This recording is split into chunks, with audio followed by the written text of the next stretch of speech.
अस्सलामुअलैकुम वरहमतुल्लाहि वबरकातुहू। तखमीना मालूम करते हुए फ़र्क मालूम करना। जमा में हम ये कर चुके हैं। देखिए 89 और 19 का तखमीना मालूम करके फ़र्क मालूम करना है।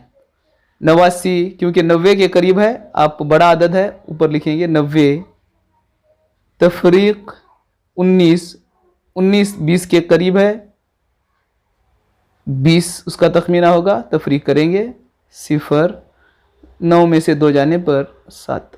उस तरह से बाकी मसाइल भी आप हल करेंगे।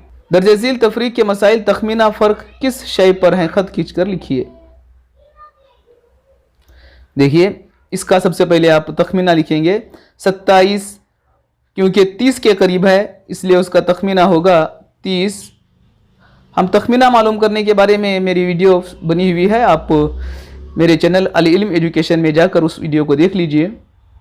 24 इकाई के मकाम पर 4 है, 4 रहता है तो हम उसकी मकामी कीमत ही लेते हैं। दहाई की मकामी कीमत ये 20 यानी 20 के करीब है, इसको तफरीक करेंगे, उसके बाद इसका जोड़ 20 को लगाएंगे। बाकी मसाइल भी आप उसी तरह से हल कीजिए। दर्जे झील जमा तफरीक के मसाइल को हल करके जवाब को मुनासिब जगह पर पुर कीजिए। इसको हल करके आपको मुनासिब जगह पर जवाब पुर करना है। अब देखिए ऊपर से नीचे और ये दाएं से बाएं है।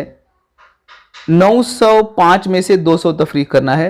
यहाँ आप तफरीक करेंगे 5 में से 0 तफरीक करने पर 5, 0 में से 0 तफरीक करने पर 0, 9 में से 2 तफरीक करने पर 7, 705। यहाँ ऊपर से नीचे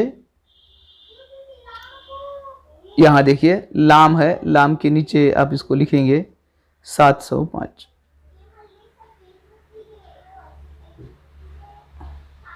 लिख देंगे।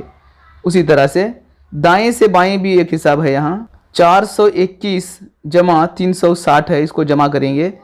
इकाई इकाई जमा 1, दहाई 6, दहाई 2, 2 में 6 जमा करने पर 8, दहाई 4, सैकड़ा 4, सैकड़ा 3, 4 में 3 जमा करने पर 7, 781।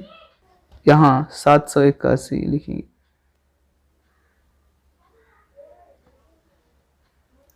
उसी तरह आप बे के भी दोनों हल करेंगे। ये यहाँ ऊपर से नीचे दाएं बाएं आप लिखेंगे। उसी तरह ते पे सभी सब हल कर लेंगे और उसको लिखते चले जाएंगे। यहाँ पे नहीं है, यह खाली होना चाहिए, यहाँ पर आप उसका जवाब लिखेंगे। उसी तरह बाकी हिसाब भी हल करते हुए जवाबात लिखिए। अस्सलामु अलैकुम वरहमतुल्लाहि वबरकातुहू।